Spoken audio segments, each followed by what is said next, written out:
Here we go. All right, excellent. Ready to roll. Thank you everyone for having me. I'm really tickled to be here. I'm a little self-conscious about having an underwater photograph behind me because I know that this is going to be a tough crowd and full of connoisseurs of fine marine life. But I thought that I could add a little bit of my own craft and talk a little bit about cartography, really play to my own strengths. And I just wanted to talk this evening a little bit about some of my own map making projects, and hopefully you'll find this relevant because this is it's going to be all places that I hope you recognize. Um, oh, pardon me. So a quick introduction of myself. My name is Andrew Middleton. I'm a GIS consultant. GIS stands for Geographic Information Systems. It's basically mapping with computers. These are just some of the fun projects that I put together in my copious spare time. Some of them are 3D, some of them are kind of fun. I like to do little side projects for friends and so forth. I like to say that for work, I make big, ugly maps, and for myself, I make small, pretty maps. Unfortunately, there's not much of a professional market for the kind of fun mapping out there. So yeah, some people like to paint. I like to make maps. Um, and I really owe it to my parents. These are my parents to the left here. My mom just turned 65. I was really concerned when I graduated and I moved out of the house that my parents were going to get boring in my absence. They waited barely 6 weeks before they got scuba certified, and now they take adorable underwater selfies together. It's magnificent.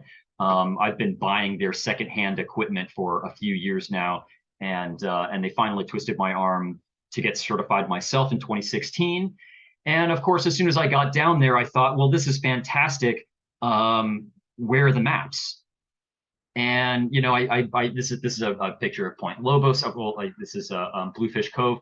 I was really impressed by this incredible place that I got to explore.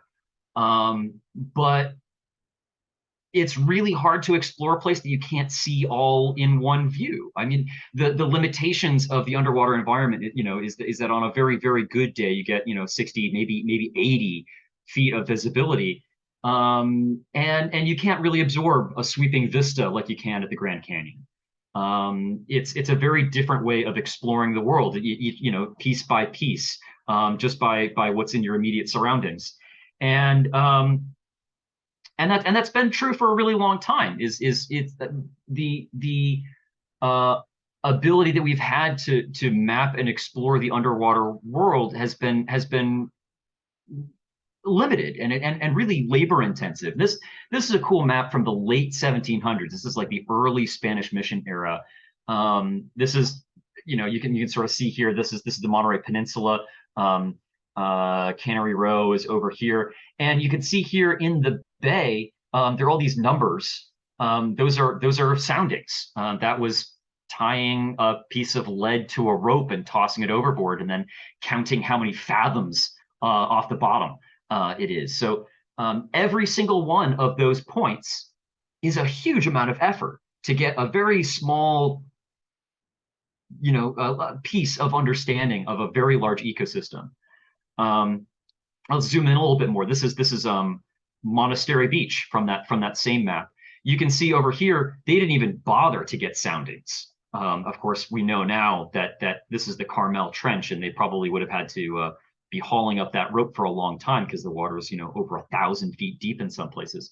But one of the interesting things about this era is you know, you can see the mission here, but there's very little detail of the interior of California. This is an era where most exploration is being done by a sailboat, and most of the map making is sort of done arduously on land. But when it comes to actually mapping the part that, you know, you and I are most interested in, the wet part of Monterey, there's almost no information.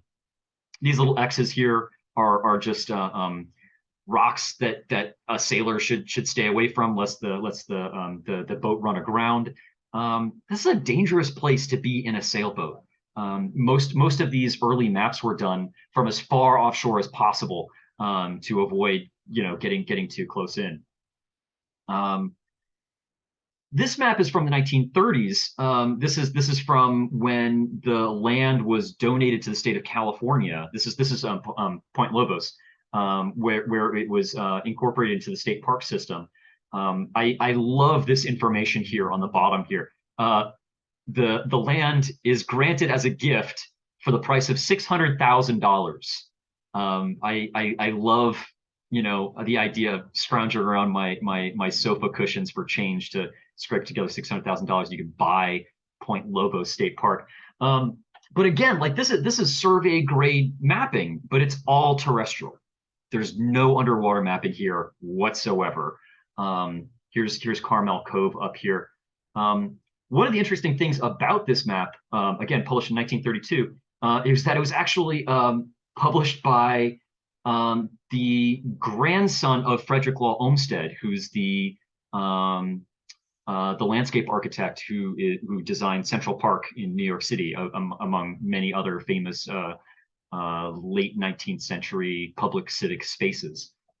So it's interesting to see a very familiar name in a place that I think should be familiar. I love these little details, like these little buffer lines around the land. It's purely an aesthetic touch, but it's classy. Again, tons of detail on land. As soon as you get to the water shore, I mean, as soon as you get to the water line, there's nothing. And I mean, there's an extraordinary amount of detail in that. Do you think they used aerial photography to make that or not? Aerial photography had been done at this time. There was balloon photography in the 1850s. There was one of my favorite photographs of San Francisco was taken from a kite in 1906. And San Francisco is very lucky to be one of the only cities that has aerial photography from the 1920s, because there was an eccentric rich guy who happened to have an airplane and he put cameras on it. And I guess he was just kind of bored, and he like low-key invented aerial photography from an aircraft. This was almost certainly done by traditional land surveying techniques that I'm sure that people like, George Washington would have been familiar with. This is done with a theodolite and a tripod.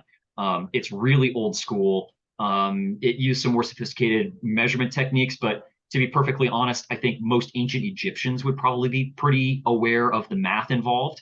It's trigonometry. Just looking at the detail, though, you would need over 10,000 points for the kind of map you've shown here.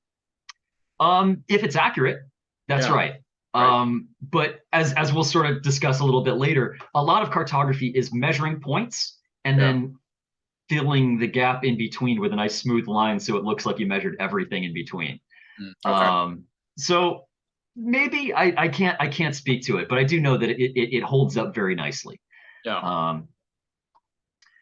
Oh yeah, and so this one came much later. This was in the 60s. This is when folks went back in and did all the soundings. If you're struggling to figure out what the numbers here are, like what measurement unit that is, that's a fathom. That's an arm span. It's about 6 feet or 2 yards, because that is the amount of rope that you can haul up in one arm span. So if you toss your weight overboard and then you haul it up arm over arm, you're counting out a fathom.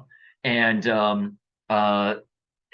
it's sort of an old bit of trivia, but Mark Twain, whose original name, of course, is Samuel Clemens, he got his pen name Mark Twain because Mark Twain is what you say if you're on a Mississippi River boat and you want to yell up to the captain that you're now in at least 2 fathoms of water depth. That means that you're in the channel and you can get up to full speed.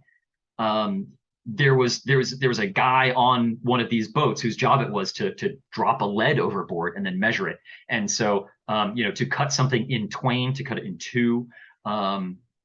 If you were in water depth of 2 fathoms, you'd call up Mark Twain, and that's how Mark Twain got his name.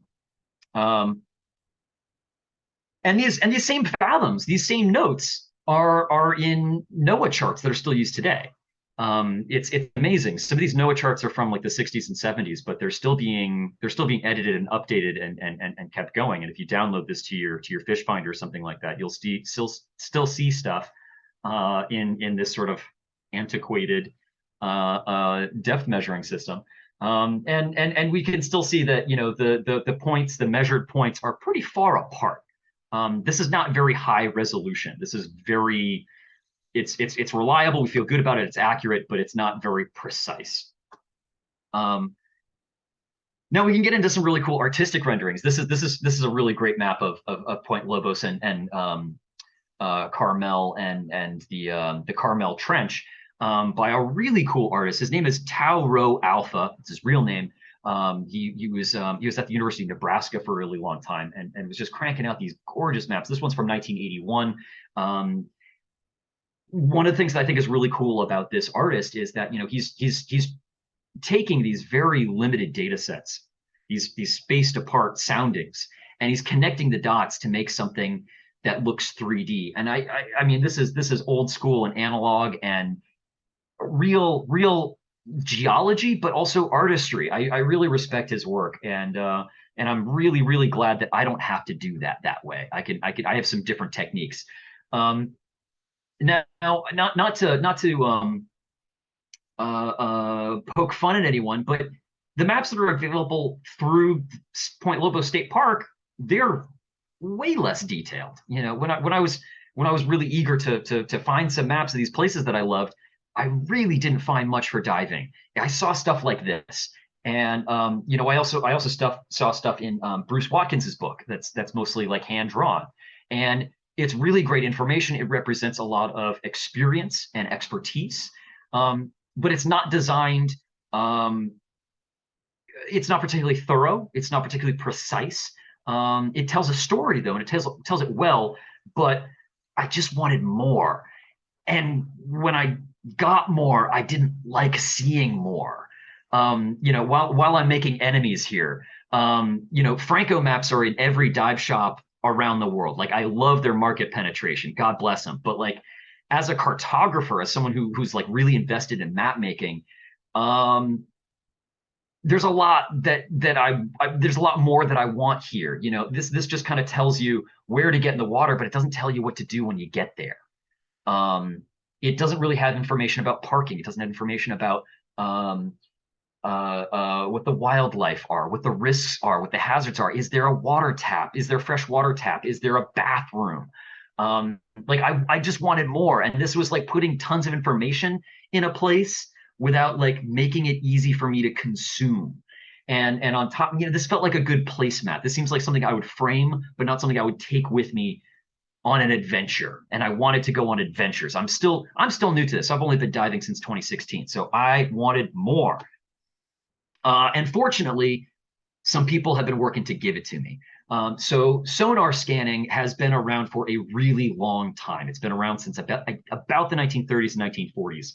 And the premise is echolocation, where we as humans are trying, I mean, I guess this is what we do as divers, is we spend a lot of money to become, for a brief period of time, really crappy marine mammals.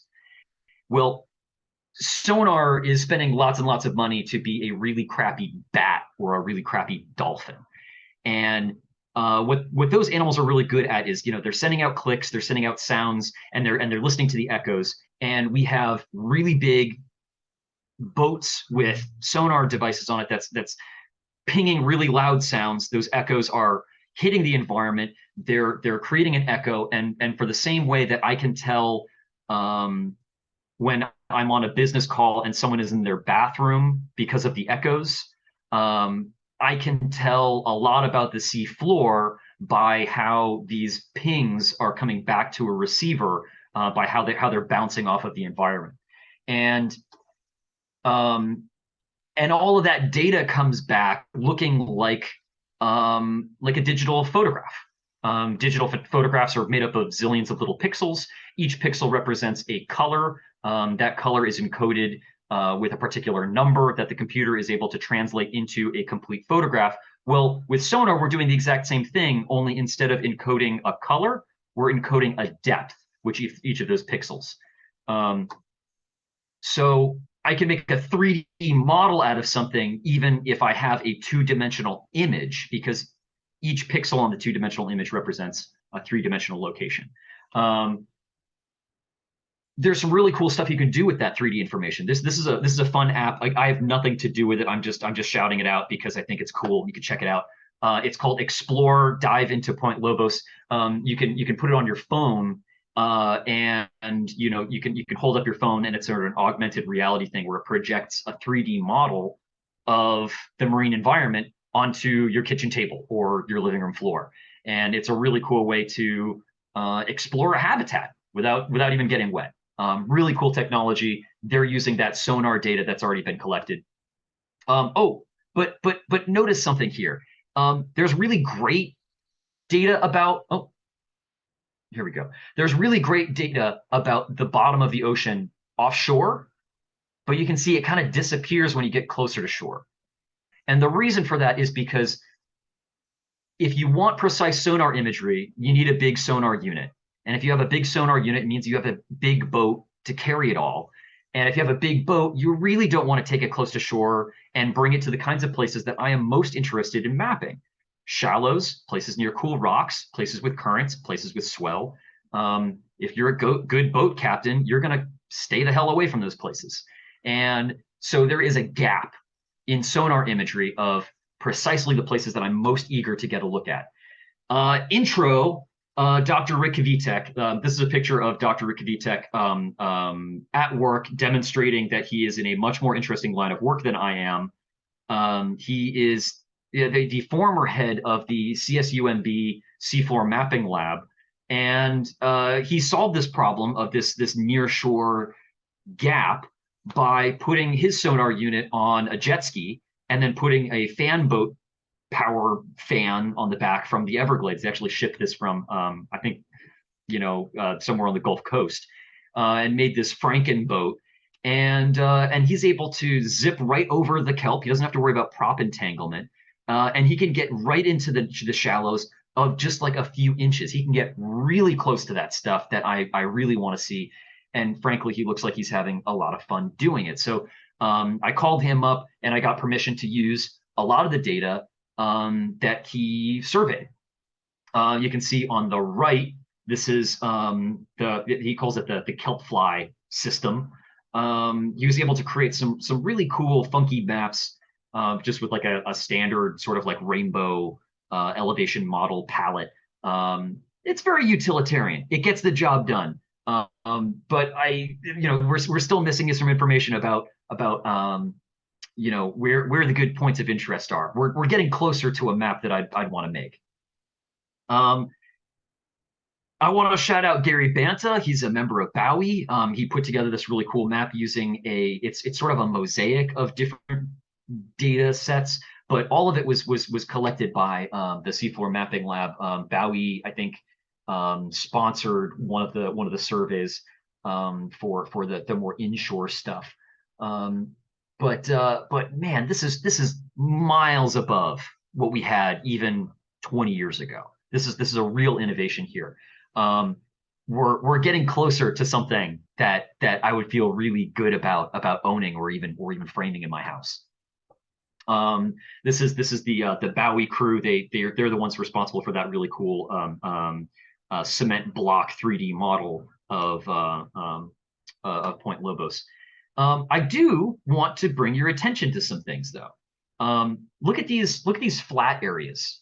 There are these little plateaus that are just perfectly flat, and they don't quite make sense because you can see where there are places where this area has been scanned above the waterline using lasers, using aerial imagery, using an airplane with lasers flies overhead and can do a full scan of the land, everything above the waterline. The laser can't penetrate very deep into water, so you have lasers for the land, and then you have sonar for the water. And these areas that are totally flat are not actually flat in real life. They appear flat because they're areas that there is no data for. This is just gaps in data coverage. And I understand why they made this decision. I get it, but it's like the land isn't like that. That's not what the real world looks like. Um, so I got a hold of the original sonar imagery myself. I talked to Dr. Reefcheck. I asked him if I could use his data for commercial purposes. If I put something together that I really liked, could I sell it? And he says, yeah, sure. Just like make sure that our name is on it. And I started with, this is basically a digital photograph, but again, instead of each pixel representing a color, each pixel represents an elevation, and then ran that through my software to sort of imagine it as a three-dimensional surface, and then sort of imagine a light source on it, and you can sort of cast shadows in it. And this is the data that I have available. And there's still some of those gaps. So if you all remember the amazing movie Jurassic Park, one of my favorite scenes in it is this character, the DNA character. He's talking about, well, we can collect dinosaur DNA, but there are a lot of gaps in the DNA, so we plug all the gaps with these other animals like frogs. And as a cartographer, I'm doing something similar. I've got really good data in some places, and then I'm gonna have to fill those gaps with data from other places to make sort of a mutant Frankenstein thing. And the first thing that I did was I took my this is just like regular Google Earth satellite imagery, and I cut it out. Oh, pardon me. And I just manually, like Microsoft Paint, I just sort of clipped out all of the open water parts to make a mask of just the land. And if you can sort of imagine this like transparencies, like I'm creating layers of transparencies that I'm going to stack on top of each other. So this is one layer. I have, this is the land from the laser scan. It's particularly lumpy because it also includes trees. The laser can't tell the difference between tree and true ground. And then I've got this this data from Rick Kvitek and the C4 Mapping Lab, and then this area over here is it's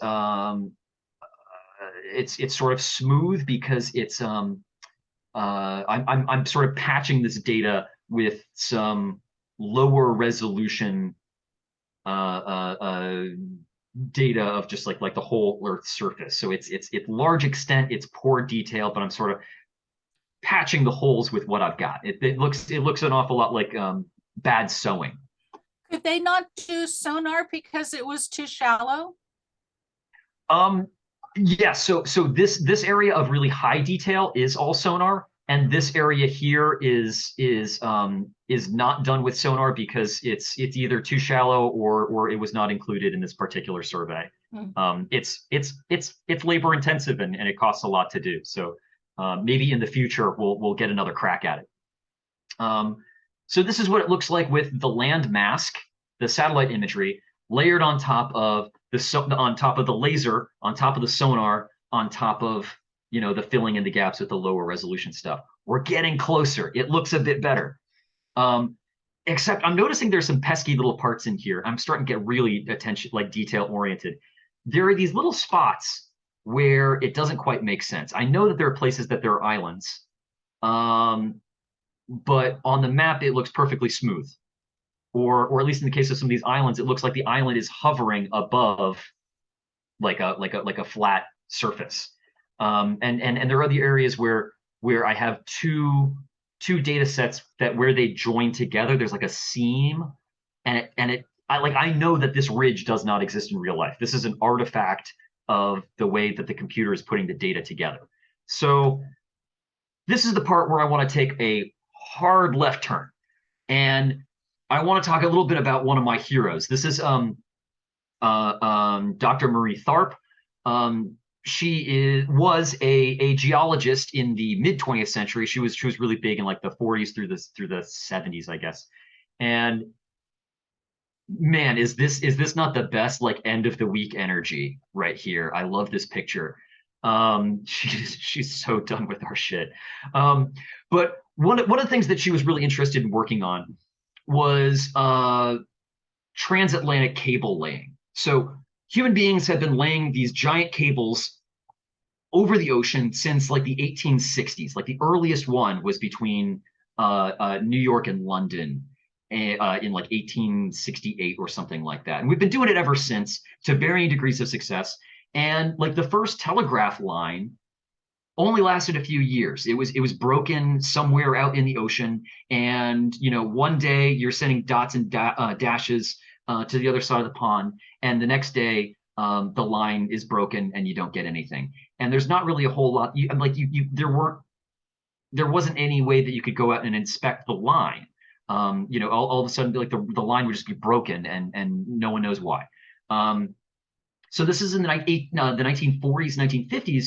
We start sending out these vessels that are going out with sonar equipment, and as they're laying the cable down, they're sending down pings to figure out how deep the ocean is in a particular place. And the idea is that you can create a thin profile of what the bottom of the ocean looks like, at least in that thin little sliver of the ship's track.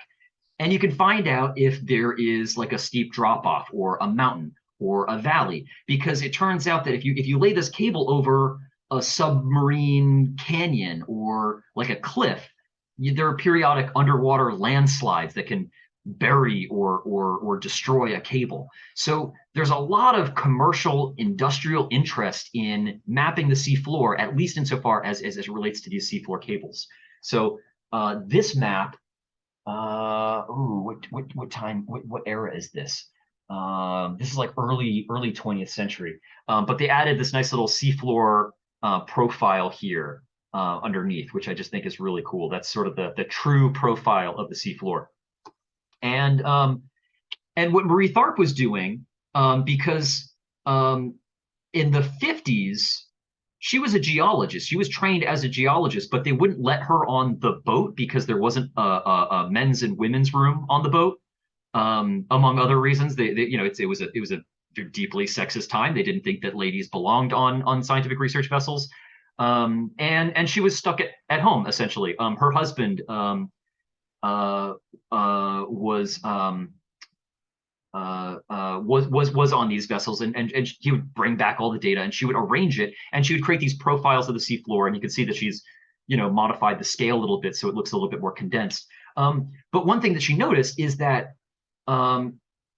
throughout all of these expeditions across the Atlantic Ocean, she kept finding these like right in the middle, there's like a seam. It looks like a zipper.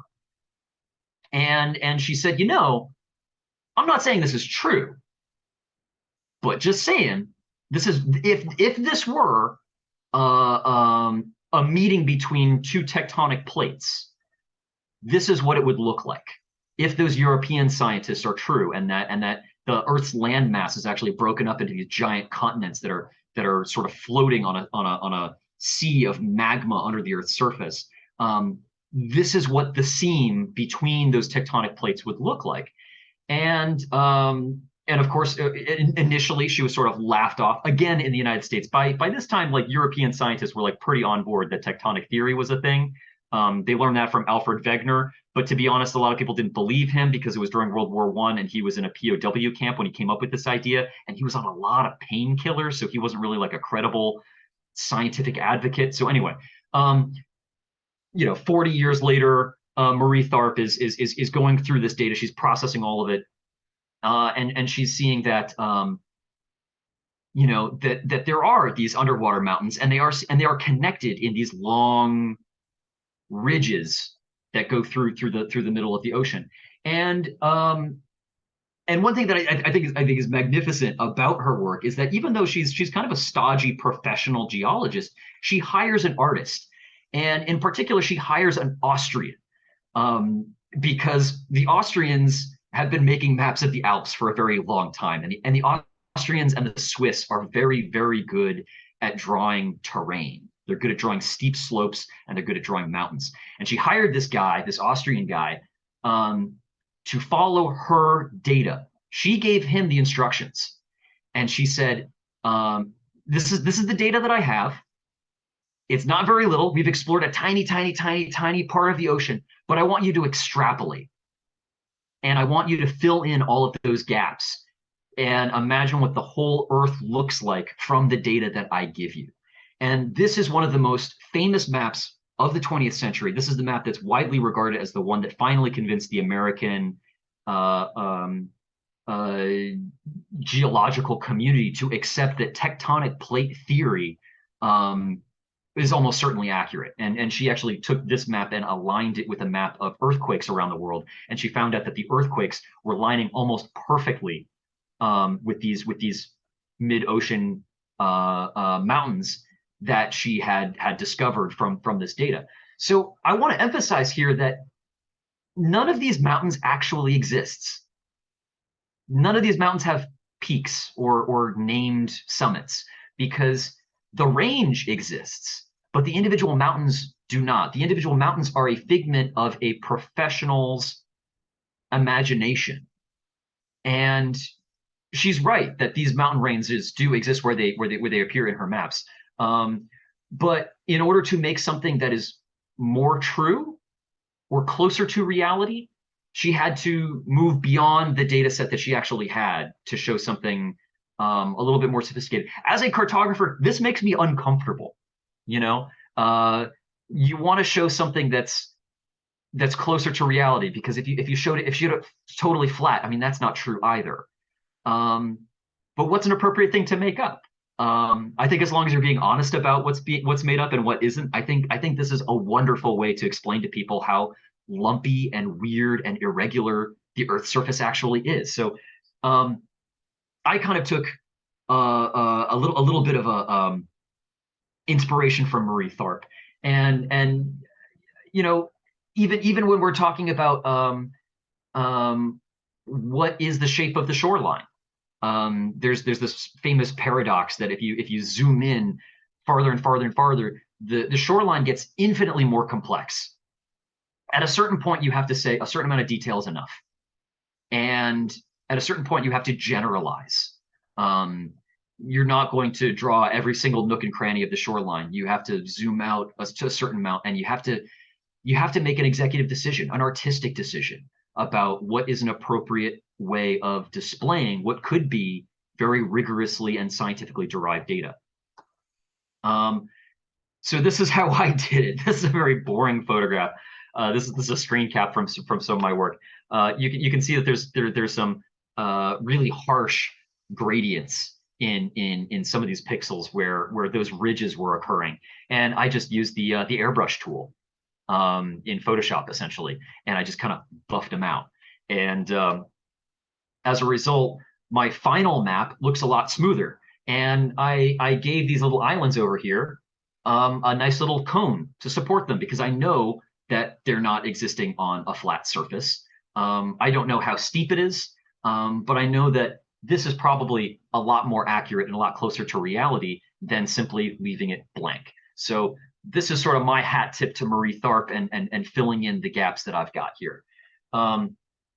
This is the completed three-dimensional surface, all triangulated. It looks very Tron 1982. And the result is a complete smooth model that shows a transition from land to sea in a single continuous surface. This is my goal. I want to show people that the land does not merely stop, that topography does not end at the shore, that for every Grand Canyon, there is a Monterey Trench. For every beautiful and incredible thing on land, there's something just as amazing beneath the water surface. Then of course you have to add some symbols. You know, then you get into the real cartography.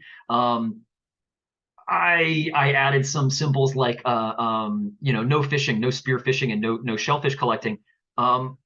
Initially, I wanted to do like a big red no smoking X sign, but I figured, you know, like marine protected areas are great. I want it to be welcoming. I don't want the fact that some activities are not allowed to be seen as like a red light.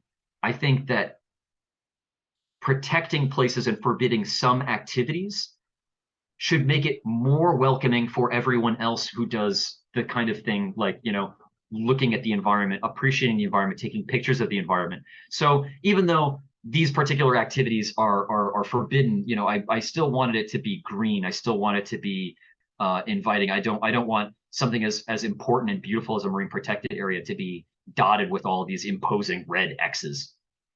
And and this is me getting on my soapbox a little bit here. The man-woman sign for a bathroom. I mean, I'm a straightforward guy. If I want to show people where a toilet is, I'm just going to have a picture of a toilet. I think it's a little bit coy to say like, oh, it's not a toilet there. It's a men's room or a women's room. It's like, well, just tell people what they want to know. Is it a bathroom? Then show the facility. So that's me being gender inclusive. I have a lot of queer friends who go diving, but also I just think it's a little bit more honest. And oh, right, and then over here, I could have added like a scale of miles, and a compass rose, but I decided to do something a little bit different. I used a grid, and I had a grid with 100 yards on a side here. That way, the grid can cover everything, and you don't have to do that awkward sort of measuring things with your fingers across the map. And I aligned the grid to magnetic north, and the page aligned to true north because, as divers, we're constantly using our magnetic compasses. And something that bugs me to no end as a cartographer is that people love to tell me the bearing between features, and they never say whether it's magnetic or true bearing, because of course the magnetic pole is quite far away from the true North Pole. In fact, it's deflected by almost 13 degrees. So even though I know, whenever someone gives me a bearing, I know it's in magnetic because no one converts it to true north. But I wanted that feature to be there just for the handful of folks who know how to use it correctly. So here's my final map. I'm really proud of it. I added some contour lines. It has all the islands. I collected a bunch of points of interest, certainly not all of them, through various blogs and talking to people. I've done a ton of research to make sure that these are all accurate. They're all GPS aligned. And I'm currently in the process of trying to get this map accepted by Point Lobos State Park as their official dive map. And I've got a bunch of them printed on waterproof paper, so you can throw it into your dive bag, you can throw it into your glove compartment, and you can keep it for years and years and years and years, and not have to worry about relying on the sort of paper trifold brochure that they have that doesn't have nearly that kind of information. So I had a lot of fun making maps of Point Lobos, and then of course I had to make maps of Lovers Point and Del Monte, and pretty soon I was making maps of the whole region.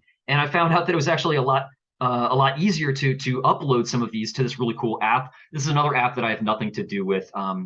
It's a Canadian company called Avenza. What's really cool about Avenza is it allows you to download maps onto your phone. And once you save it onto your phone, you don't have to worry about having a mobile network connection. So you can find your maps anywhere you go. GPS is from satellite, so that's not reliant on a mobile connection. You can take all of my maps with you on this app. I think it's like $2 a download or something like that for these different maps. If this is something that you find interesting, what's really cool is you can download it to your phone. It'll stay there forever, and you can be really irritating on a boat dive because the skipper is going to be taking you to their favorite spot, and they're going to be constantly looking at their sonar unit, and they're going to try to figure out what their depth is. And I'm sitting in the back, and I know exactly where I am because I'm looking at my phone. And because I know my location, I know how deep the water is underneath me. So in many ways, I have more information than the skipper does, and I can tell him that the thing we're looking for is off to the right a little bit. Anyway, I'm fun. I'm really fun. And oh, right, and you'll get your nice little Google Maps "you are here" sort of indicator here. But what's really cool is you can geotag all your photos to it. You can make notes. You can like add pins. You can drop along the way. It's just a really great tool for keeping track of everything. And then something I feel really passionately about is interoperability. Is that everything that you save on this app, you can export it as a KML file, so you can open it up in Google Earth. So it doesn't, the information doesn't like die in that app. You can export it, and you can send it to your friends, and you can keep everything together. So I've been using the app for a while. Give it a try if you think if it works for you. Please let me know if you've tried it. There we go. And then finally, this past year's project, 2022, I released my atlas that I'm really proud of. I'm really excited about it. I did one sort of like test printing in April, and it sold out. And I cleaned up the cover a little bit, and I made it look a little bit more artsy fartsy. And I released the second one. It's like a full real book, and I've never done anything like this. But it turns out that you can self-publish anything as long as you give the publisher money. I didn't realize this, that anyone can publish their own stuff. There's no gatekeeping. I added a couple of my own little sketches to it, some information about access, what kind of amenities are there, what kind of hazards are there. I also added some field guides with my favorite wildlife that I like to find in the area. And I guess that ends what I think is been a really sneaky infomercial. Thanks for Paul for letting me pretend that I'm on QVC over here. All of my maps are available at fine dive shops near you. They're at 18 retail locations around the Bay Area, from Clovis to Santa Rosa. Anyone in the Bay Area, I've checked this. I've been aggressive about this. But if you're interested in buying a copy, I've got mine right here. And Google's going to think it's part of the background. There we go. It's glossy, full color pages. I think it's something of a coffee table book. But you should be able to find it wherever fine dive gear and guidebooks are sold in the Bay Area. I'll leave it there for questions. Thank you so much for your attention, and for having me. This has been a lot of fun. Andrew, can we buy the books directly from you? You sure can. Yeah. They're $18 if you want to send me a message after this. Just let me know what your address is, and I can mail them to you. Otherwise, find them at your local dive shop, or if you live in Oakland, if I'm out and about, I could probably drop it off in person. And if you want it signed, you can stoke my ego, and I'll be happy to do that also. Okay. Yeah, we live in Oakland, so. That's great. Well, I'll be happy to drop it off for a neighbor. Cool. You haven't gotten them into the Monterey dive shops yet? They're at Aquarius. They're at Monterey Bay Scuba. They're at Bamboo Reef. Pacific Ocean in Gilroy. Central Coast Diving Clovis. SoCal. I've got a map. Of course, I made a map. It would be out of character, but here we go. This is this sharing appropriately? Can you see this? We see the acknowledgements page. Oh, okay. Let me. Here we go. There you go. Here's my map of all the places that have carried it. Unfortunately, the black ones are unfortunately places that used to carry it, but are no longer here. So that's Pro Scuba Dive Center and Steele's, both well-deserved retirements there. But I am in the process of getting it in the Monterey Bay Aquarium gift shop, and I think Dolphin Scuba in Sacramento is going to have it by the end of the month. So in addition to being a cartographer, I also get to be a traveling salesman, and I get to make cold calls, and I'm making literally just dozens of dollars. I'm really in it now. But it just bugged me so much to hear people say that they've done Monterey, or that they've got their open water at San Carlos Beach and they froze their butts off and they didn't see anything because the visibility was garbage, and they're only going to go diving once or twice a year in Hawaii, and that's it, and they're going to write off the entire area. Well, I'm a local diver. I love this place dearly, and I want other people to know how cool this place is, and I want to make it as easy as possible for people to explore it and to find a new place, and also to give the breakwater a break. and go explore some of the other great places that we have available to us. We are so lucky that we get to live here. If only the water were warmer. It's getting there. Yeah, not fast enough for me. For sure, for sure. How did you select publishers? I mean, did that take a lot of time to figure out who could publish it and then select which one would be the best one? There's a company in Minneapolis called Smart Press. They do a lot of great bulk binding. I liked their product. They have nice glossy, weighty pages that feel meaningful. Yeah. My book is only 32 pages long. There are 10 dive site maps and there are 2 context maps. One is about the red triangle and sharks, and the other one is called if you're stuck on land, and it's things to do on land if you have a gear or a health issue, anything that would keep you from getting in the water safely. Don't push it. Find a nice hiking trail nearby. There are plenty other things to do on the peninsula. If you drove from a really far distance, anyway, so yeah, there aren't that many pages in it, and I happen to like that Smart Press was able to produce a product that still felt meaningful, even in a small format. It's 8.5 by 11, so it's pretty wide format.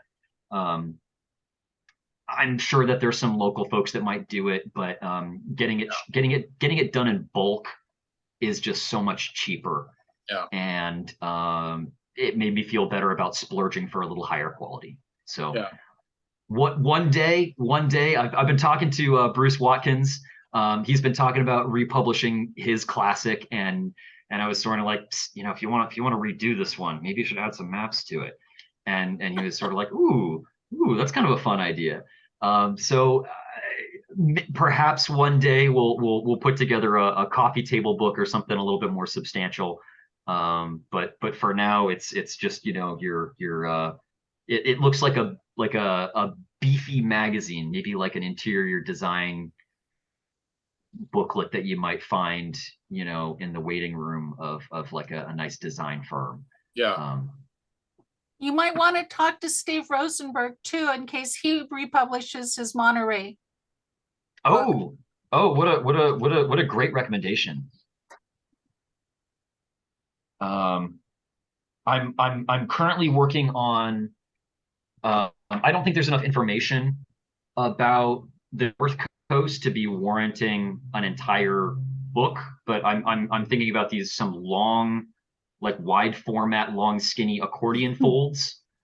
And I've got one for Sonoma, the Mendonoma coast, and Mendocino. Wow. And I mean, that's mostly to placate the folks at SEALS. They say, well, this is really great that you have something from Monterey, but what about Sonoma? And I'm like, okay, well, I got to do something for Sonoma. And now other people are saying, well, can you do the Channel Islands? Okay, well, I'm working on the Channel Islands too. And of course, Bruce Watkins is very comfortably retired in Kona. And so now I'm kind of working on Kona. So if I'm working on all of them at the same time, obviously it's going to take longer before the next thing comes out. But I'm also a little ADHD. So so do you have a day job at the same time? I do. I'm doing my GIS consulting, and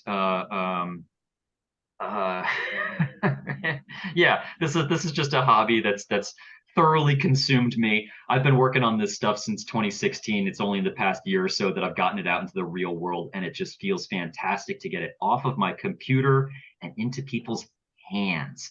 Thank you. So well, satisfying. I love maps, and this has been fabulous, and I love your enthusiasm about what a project. Amazing. Thank you. Oh, I'm so excited. Thank you, Sue.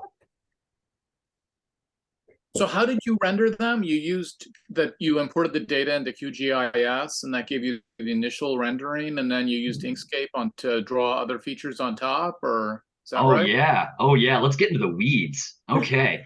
Yeah, so QGIS is open source GIS software. It is free. That doesn't mean that it's necessarily the most user friendly or easiest to break into.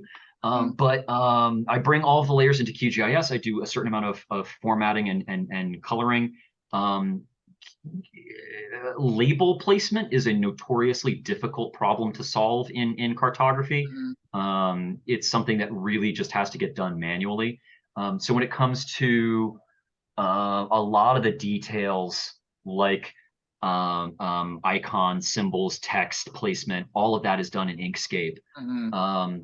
I'm also working in Blender now, which is open source 3D rendering software that looks really slick. It's just an updated rendering engine that is able to produce exceptional hillshade. Is that quality. what's better? Is that what's better than QGIS? Like it lets you control the shading or where the light sources are better? Is that right? Yeah. So QGIS has a number of plugins that you can add that will do that kind of different rendering. One of them is called GDAL. That one's been around for a really long time, and it's simple but very effective and very common. There's also one produced by a firm called Lutra Consulting called Terrain Analysis, and it's a different algorithm, but it's functionally a similar sort of thing. And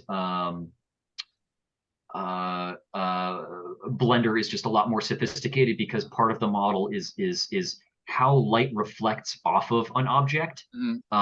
So with my hill shades, you just sort of imagine where the location and angle of the sun is, and then look at the shadows cast. But what real good rendering looks like is you see the reflection of a nearby hill. You see the light bouncing off of things nearby, and it creates this like really nice, smooth, glowing effect. And so you can control how reflective the land surface is. I don't know how much light is reflecting off of other land features underwater. But again, cartography isn't about realism. It's about the perception of realism. I don't need to make something accurate. I need to make something that looks accurate, which is a very different thing. So I'm pretty satisfied with the hillshade of QGIS, but yeah, I mean, in my copious spare time, I'm definitely exploring with Blender, and I'm doing some oblique views that were kind of like that fellow Tauro Alpha who had that sort of like on angle view. And I want to show slices through the ocean as if it were cake, and I want to show what the profiles are. One thing that I'm working on right now is I have profiles of different walls. Like I want to show a comparison with true slope between the wall of the breakwater, the wall of Monastery North as it dips down into the trench, compared to the wall of Scripps Canyon in La Jolla. I want all of those profiles to be stacked on top of each other so you can get a comparison, which is something that you could never do in person. I want to show that the breakwater is very steep, but it's very shallow, and the monastery, pardon me, the Carmel Trench in Monastery is very deep, but it's more smooth. And the La Jolla and Scripps Canyons in La Jolla Cove are both extremely deep, and they're sort of very flat until they're not, and then they're very steep. So they all have interesting profiles, and I thought that would be interesting to compare. So lots of opportunities to innovate and explore information and try to show people something that they haven't seen before, even if it's of a part of the world that they've seen hundreds or even thousands of times. Well, I'm glad you were able to solve the problem for the local dive sites. I was very frustrated. My son and I went diving in Cabo San Lucas about a month ago, and it was actually much harder to find dive maps of that area than I would have expected. I was quite surprised. I don't know if you have suggestions for, finding dive underwater, dive information of what to see at dive sites for other locations. Yeah, I mean that's one of the reasons that the North Coast is going to be a pamphlet instead of a book, is because the information that we have up there is a lot lower resolution. We don't have a Dr. Rick Vitek at CSU MB, bolting a sonar unit to a jet ski all the way up from Gualala to Mendocino. So that stuff is done mostly by the U.S. Geological Survey and the National Oceanic and Atmospheric Administration, which are U.S. federal government projects. Yeah. And the Mexican government has a number of scientific research arms, but that is not one of the tasks that's high on their list of priorities. And they've got a lot of other things going on. Yeah. And there's an organization called GEBCO. It's like the General Elevation Bathymetry Consortium organization. It's been around since like the 1830s. Yeah. Everyone who gets on a boat knows the importance of knowing how deep the water is. Sure. And there's been sort of an international effort to map as much of the ocean as possible. There is an effort with in the next 20 years to map all the world's oceans within a what did they say? Like a half kilometer resolution. So each pixel is 1/2 kilometer, which is amazing, by the way. Like that sounds very coarse, but like for the entire ocean, that's incredible. The stuff that I'm working with is 1/2 meter resolution, which is, I mean, we're just really lucky to have that.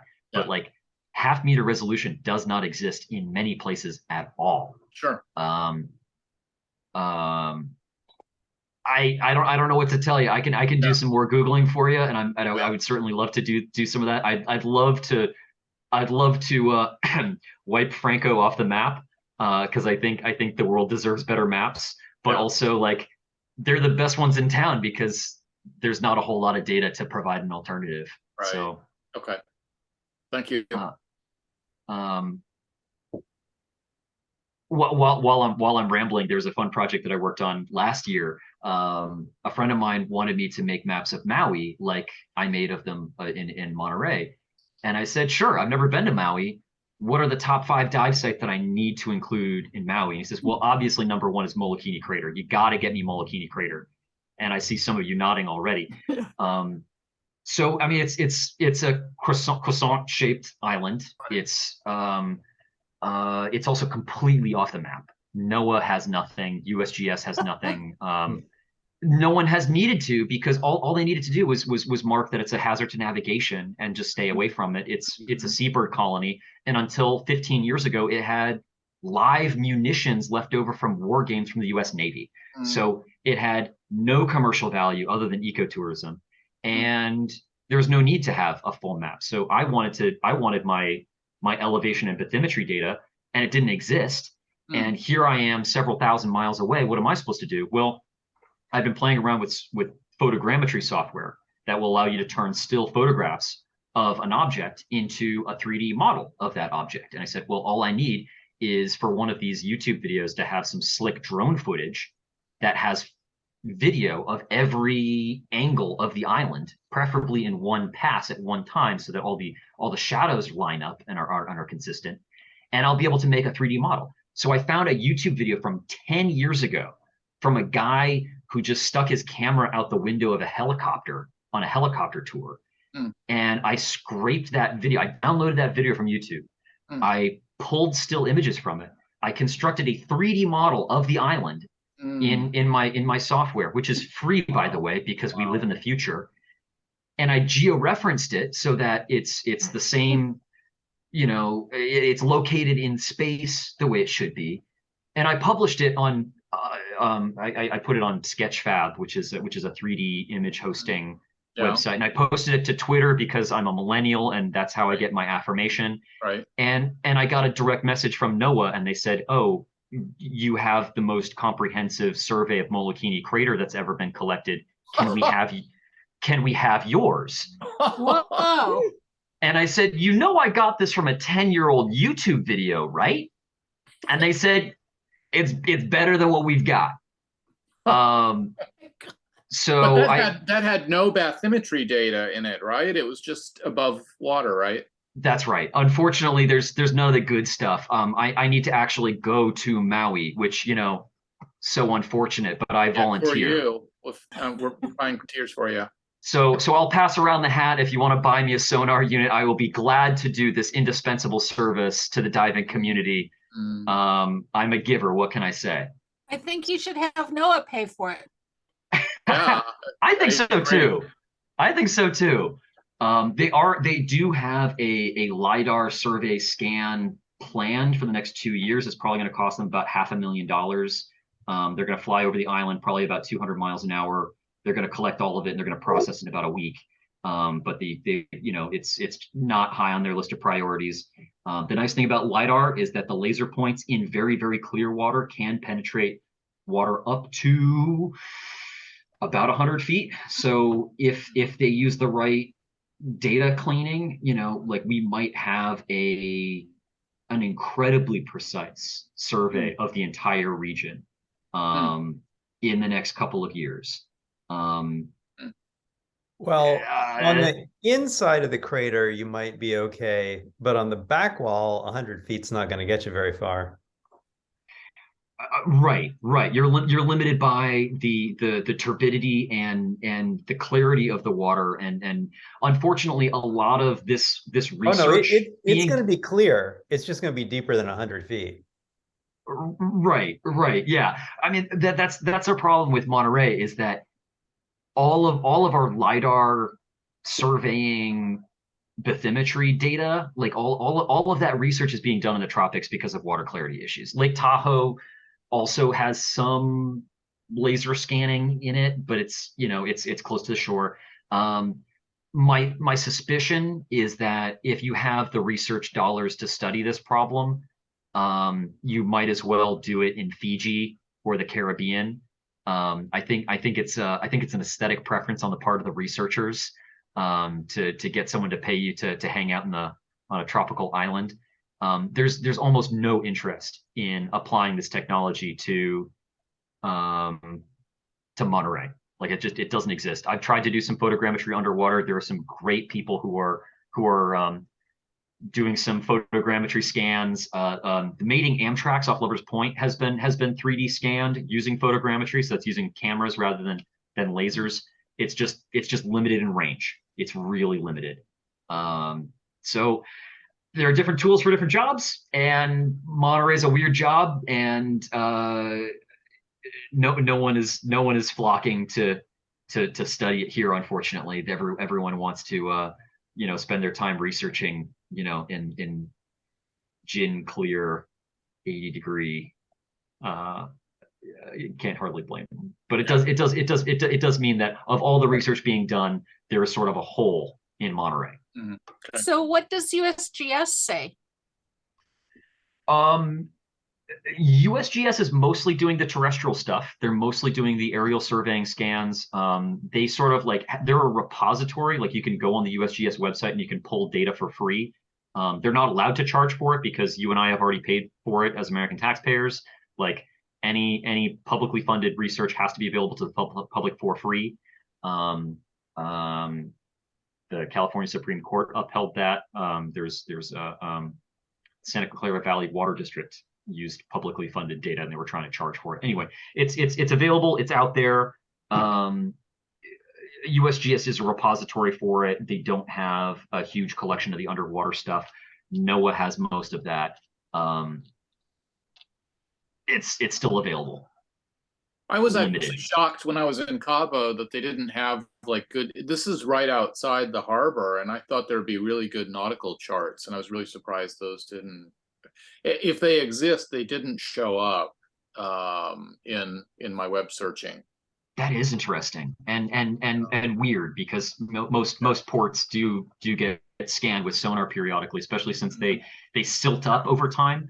And the port of Oakland gets resurveyed every couple of years because with all of the discharge coming from the Alameda estuary, that channel starts filling up with sediment and the seafloor moves. It's a dynamic system. And sometimes it changes by a couple inches a year. Sometimes it changes by a lot more than that. So especially with an engineered landscape like a port, that stuff does get scanned on a regular basis. So I don't know what's going on there. I haven't done much mapping in Mexico. I don't know what resources are available for that. But you're raising some interesting questions. Okay, thanks. Kind of the opposite end of the depth spectrum, but are you familiar with some of the the seafloor mapping work that MBARI has done? I love MBARI's work. They're doing some cool stuff. They have A lot of money. and they're doing some great work with it. The stuff that they pulled out of the Monterey Trench is it's too cool. Their resolution is very high. Their extent is fairly low, and they're interested in going really, really deep, so deep that it's not really something that's relevant to my recreational interests. I'm not a geologist. I'm not Murray Tharp. I'm not going into undersea landslides. I've got a friend who's way into that. He tells me all about it, but I'm trying to make my cute little coffee table books, and I want it to be relevant to my audience. And Mbari's got their thing. They're really good at it, and I'm gonna let them keep doing it. A couple of questions I got. Go for it, Tim. A couple of questions I have. Oh, okay. Yeah, I didn't know if I was coming through. One, some of the really old maps you showed, are there any JPEGs available that we could download? Oh, absolutely. There is a wonderful website called the David Rumsey Center. It is a map library at Stanford University. David Rumsey, I had the privilege of meeting him this year as one of the highlights of 2022. But he's sort of an eccentric millionaire, and he's passionate about maps, man after my own heart. And he has, over time, assembled the largest private collection of maps in the world, and he donated a very large chunk of it to Stanford University. And more importantly, he also funded the invention of some of the best map scanning technology in the world. And he has incredibly high resolution, incredibly crisp scans of 16th century Ottoman Empire maps. Surveys from like Chinatown in San Francisco in the 1850s. If you want to travel the world through time and space, I can think of no better place than the David Rumsey Center. It's a tremendous resource. We're so lucky that not all of our eccentric, like not all billionaires are assholes. Some of them know what they're doing, and this guy's certainly one of them. What percentage of his collection is on the web, and what percentage would you have to visit in Stanford in person to see? His goal is to digitize every last bit of it. And a lot of it has been. I don't know the numbers, but certainly enough to keep you busy for a while. Okay. Thank you. Is the collection at Stanford open to the public? Can anybody go there? Or? I believe so. It's certainly aimed at the public, and he has a bunch of globes and all kinds of fun artifacts that you can see in person. It's a real treat. They do open houses every once in a while. So, oh, excellent! You've got the URL in there. Okay. Another fun component is that he. One of the technologies that David Rumsey has sort of fostered and encouraged is a georeferencing tool that allows you to align an old map onto Google Earth. So in the same way that you go on Google Maps and you can sort of click on streets or traffic or satellite imagery, you can click on or off maps from potentially like hundreds of years, and you can stack them all on top of each other and see where they overlap. And so I can download for free with attribution a really old map and bring it directly into QGIS, and it will already be aligned to all of my data. So I can use an 18th century Spanish survey of Monterey as my base map for adding data collected with lasers in 2019. We're really living in a very cool era for mapping and cartography. Oh, just one other thing I noticed. One of your slides had near Lover's Point that had Yellow Brick Road, the dive site. Mm-hmm. It was actually a buddy and I actually found that, and we were the ones who named it.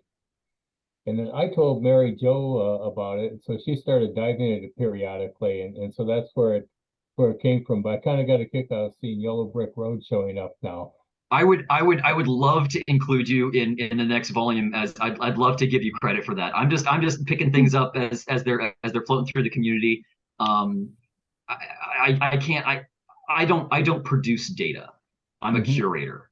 And so, my next maps, I want to keep doing this. I want to put more voices of the dive community into it. I want to do a better job of reaching out to people who have great stories and, you know, put their names to things. So Tim, I definitely want to stay in touch. Okay. I've been talking to Deep Phil, and, you know, he's got some crazy fun stories, and I think it would make a much more interesting story if it's not just about places. I want it to be about the people who think that places are important.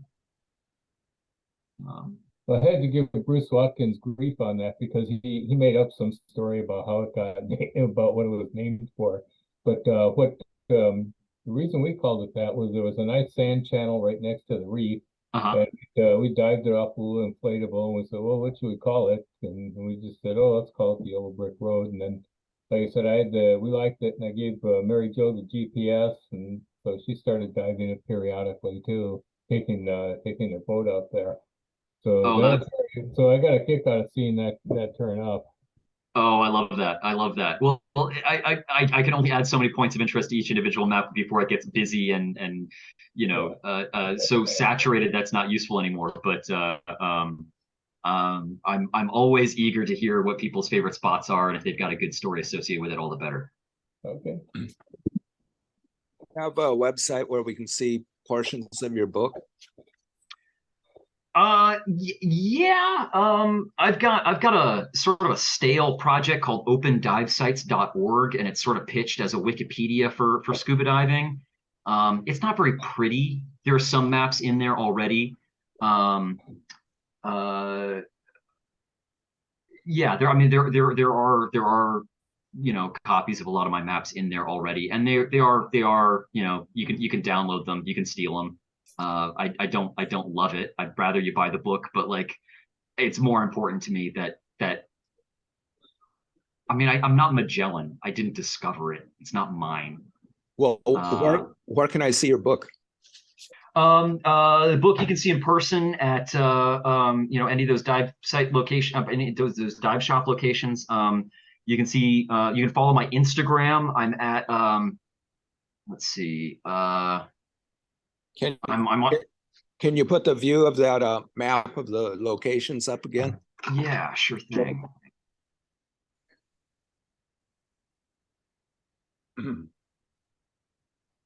There you go. Oh, and I've got a. Oh, that's the. Yeah. So this is oh. So that's Aquarius, Bamboo Reef, and Monterey Bay Scuba, Pacific Ocean Water Sports. This is Santa Cruz Museum of Natural History just added it. Very, very excited about that. Aqua Safaris, any water sports, Pacific Scuba Divers, Diver Dans. Oh, I still have to reach out to Anderson in Pacifica. But I think they already stock my individual dive map sheets. They're just individual dive site sheets on waterproof paper. I think he still has some of those. Bamboo Reef, the Deep Ocean Explorer store in Alameda. I know that's not like a full dive shop necessarily, but they do great work. They're associated with Dr. Sylvia Earle. And that's also just like a really fun shop to visit because they have a submarine on their sales floor. Pacific Ocean Sports in Concord, Pinnacles Dive Center in Novato. Can you zoom out and quit moving the map, and I'll take a screenshot. Oh yeah, take a screenshot. Yeah, there we go. I'll get a little closer for you. There. That's good. Okay. I'll stop sharing there then. But yeah, I can provide. Hey, that was a good zoom. I didn't. I'm sorry, I missed that. I didn't get the screenshot. I meant that was good for the Zoom side. There we go. Oh yeah, no worries. So yeah, this is not bad for what is effectively a cartographic lemonade stand. Yeah, I just downloaded the Venza set up an account and bought your bundle. It's very nice. Been perusing it at the end of the meeting, so certainly a good route to see the maps too. Oh, fantastic. Thank you so much. Thank you so much, Brad, and keep me posted. Let me know what you think of that. Yeah, it's instant gratification. Now I can just see everything now. It's great. All right. Bundle's good. It's very comprehensive. So thank you. I heard that the GIS part of your software. Could you spell the first part? So GIS stands for Geographic Information Systems. So it's like National Geographic, a GEO. Yeah. I know. Oh, sorry. But whatever you said in front before GIS, I don't know what that word is or how it's spelled. I think it's the letter Q. Oh, yes, pardon me. Yeah, Q as in just like the letter Q, GIS is the name of the software that I use. Okay, thank you. It's put out by a company called Quantum. And it's not a company, it's all a nonprofit. It's just a bunch of dedicated nerds who like to make software, and they like to make things that are available to everybody. And I love to give them credit because the work that I do would not be possible without them. The alternative is some very, very, very expensive software that I mean, this is already not an economical prospect, but to add, $15,000 a year in software licensing fees, I mean, would make this prohibitively expensive. So I'm really grateful that so much of what I do is supported by open source software. And on a similar philosophy, Open Dive Sites is supposed to be, an open repository for anyone to drop a tip that they think is interesting. It's Wikipedia. If you got something that you think the world should know, you can add it there. It's I want to add a lot more to that website than I think my web development capability allows. But there's some good information on there if you want to explore. Andrew, are you on BA diving? I'm not. Is that a Facebook group? What's going on there? BA diving was started by one of our members about 20 years ago. And it's a group of people who dive the Bay Area, BA being Bay Area -diving. The Yahoo mail list. Oh, brilliant. Brilliant. Well, I'll be sure to check that out. Thank you so much for the heads up. Sure.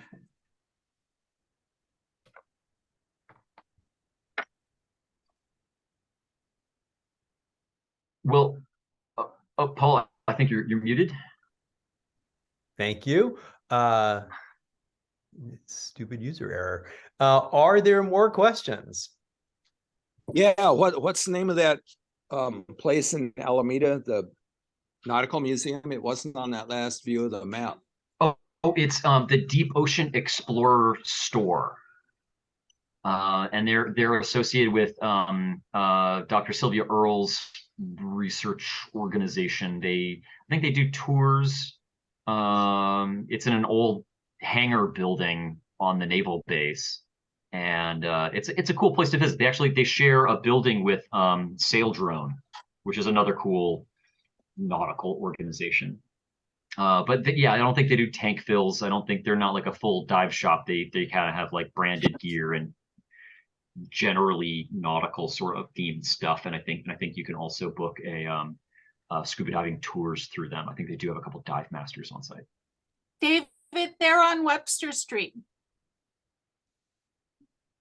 Okay. Well, I assume if I Google the name, it'll give me the address. Yeah, Deep Ocean Explorer store. Yep.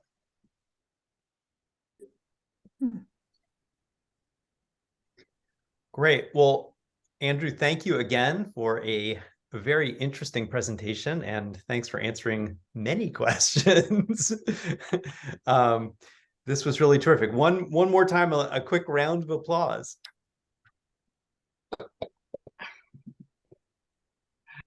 Well, thank you very much. It's been a real pleasure. Paul, I'll pass it back to you, and respectfully, I'm gonna hop off the call and leave you to your photographic fun. But have a great evening, everyone. If you want to get in touch, I think my contact information is with Paul, and I'll be happy to correspond. Or if you want to put in an order for a map, I'll be happy to mail that along or arrange a drop off. Perfect. Thanks again, and have a good weekend.